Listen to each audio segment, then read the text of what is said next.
এবারের লেসনটিতে আমরা দেখব কিভাবে একটি লেয়ারের সাথে অপর একটি লেয়ার মার্জ করতে হয়।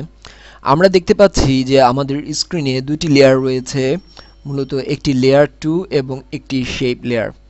এই দুটো লেয়ারকে আমরা ইচ্ছে করলে কম্বাইন করে দিতে পারি, অর্থাৎ দুটি লেয়ারকে একত্রিত করে একটি সিঙ্গেল লেয়ারে পরিণত করতে পারি। মাঝে মাঝে আমাদের কাজের ক্ষেত্রে এ ধরনের কাজ করে নিতে হতে পারে।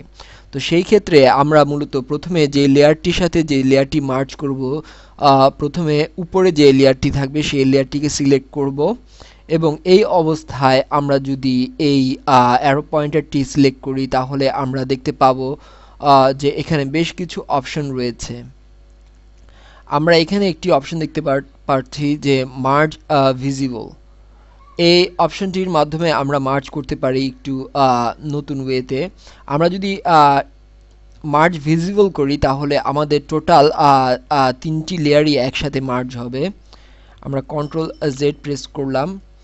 আর আমরা যদি কোনো লেয়ারকে কোনো লেয়ারের উপরে আনতে চাই সিরিয়ালি, তাহলে এভাবে লেয়ার ধরে ড্র্যাগ করে আমরা ইচ্ছে করলে নিয়ে আসতে পারি।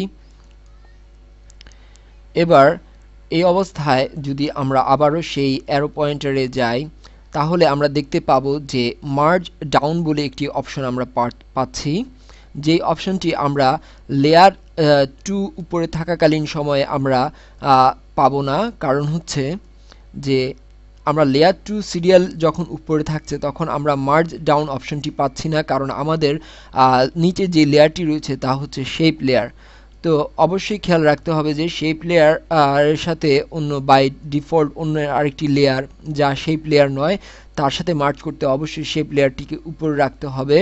এবার অ্যারো পয়েন্টারটি সিলেক্ট করে আমরা মার্জ ডাউন যদি বলি তাহলে আমাদের শেপ লেয়ার এবং নর্মাল লেয়ারটি একত্রিত হয়ে যাবে এবং এটি টোটালি একটি নর্মাল লেয়ারে পরিণত হবে, এটি আর শেপ লেয়ার হিসেবে থাকবে না।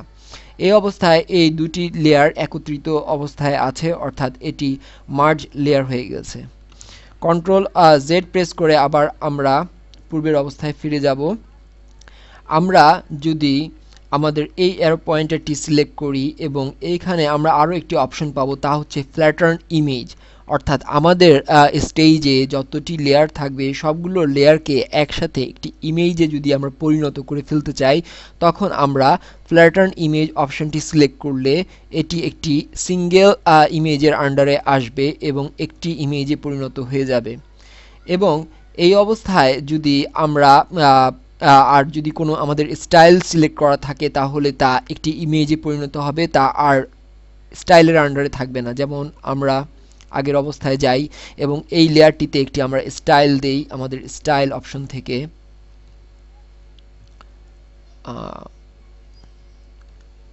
এবার আমাদের এই লেয়ারটিতে একটি স্টাইল আমরা অ্যাপ্লাই করেছি। এই অবস্থায় যদি আমরা আমাদের টোটাল লেয়ারগুলোকে ফ্ল্যাটার্ন ইমেজ করে দেই তাহলে আমাদের যেই কাজটি হলো যে আমাদের লেয়ারগুলো আর স্টাইলের আন্ডারে থাকলো না, অর্থাৎ এতে কি স্টাইল ফিল আপ করা হয়েছে তা আর আলাদাভাবে থাকলো না, তা একটি ইমেজে পরিণত হয়ে গেল। অর্থাৎ এখানে যদি আমি শ্যাডো অ্যাপ্লাই করে থাকি সেই শ্যাডোটিও একটি ইমেজে পরিণত হয়ে যাবে, অর্থাৎ টোটালি ফ্ল্যাটার্ন ওয়েতে। আর এই অবস্থায় যেহেতু একত্রিত হয়ে গেছে তাই আমরা যদি এটিতে আরও কাজ করতে চাই তাহলে অবশ্যই আমাদেরকে ব্যাকগ্রাউন্ড লেয়ার থেকে ইমেজটিকে নর্মাল লেয়ারে নিয়ে আনতে হবে। তো সেই ক্ষেত্রে আমরা ব্যাকগ্রাউন্ড লেয়ারটি সিলেক্ট করে কন্ট্রোল এ প্রেস করব এবং কন্ট্রোল সি প্রেস করে কপি করব। এবার লেয়ার 1-এ এসে কন্ট্রোল ভি করে পেস্ট করে দেব এবং ব্যাকগ্রাউন্ড লেয়ারে আবার ফিরে এসে কন্ট্রোল এ প্রেস করে অল সিলেক্ট করব এবং ডিলিট প্রেস করে ব্যাকগ্রাউন্ড লেয়ারকে আবার অক্ষত পজিশনে আনবো এবং কন্ট্রোল ডি প্রেস করে মাস্কিং টুল তুলে নেব।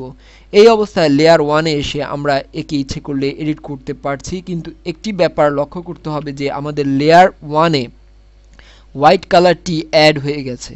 অর্থাৎ হোয়াইট কালারটি যদি আমরা এখন সরিয়ে ফেলতে চাই তাহলে আমাদের সেই ম্যাজিক টুলটির মাধ্যমে আমরা সিলেক্ট করে হোয়াইট কালার অংশটুকুকে তুলে নিতে পারবো। কিন্তু যেহেতু এই পর্যায়ে আমাদের হোয়াইট পোর্শন রয়ে গেছে তাই এই পর্যায়ে আমরা ডিলিট করলে আমাদের এই অংশটুকুও মুছে যাবে।